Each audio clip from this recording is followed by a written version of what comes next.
Hi Mouli.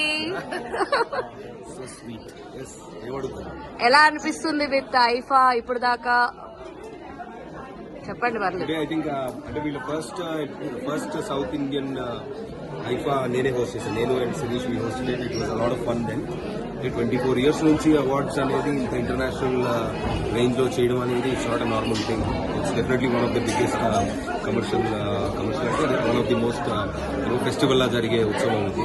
So very excited. ఈసారి అబుదాబిలో జరుగుతుంది. చూద్దాం, లుకింగ్ ఫార్వర్డ్. ఏమన్నా డాన్స్ పర్ఫార్మెన్స్ ఉండబోతుందా మీ దగ్గర నుంచి? నేనా నా డాన్స్ నా ఆటల కంటే మాటలు బాగుంటాయని చెప్తా ఉంటారు కదా.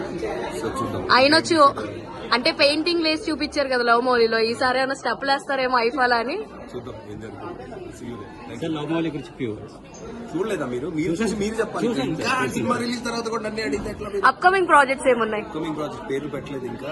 అంటే కామెడీ ఎంటర్టైనర్ ఏదైనా చేద్దామనే ఉద్దేశంలో ఉన్నాను. నా నుంచి కామెడీ ఎక్స్పెక్ట్ చేస్తున్నారేమో అన్నాడు. ఏమంటారు? అంతే అంటాం. సార్ లవ్ మూవీలో క్లైమాక్స్ ఎక్స్పెక్టేషన్ చూసాము. సో మీ లైఫ్ లో అట్లా మీరు ఎప్పుడు రియలైజ్ అయ్యి పెళ్లి చేసుకుంటారు?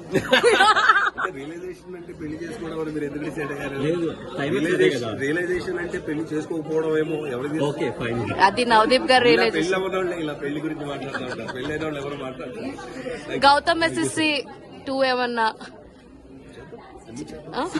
సిక్వెల్స్ బట్ అదే అందుకే థ్యాంక్ యూ సార్.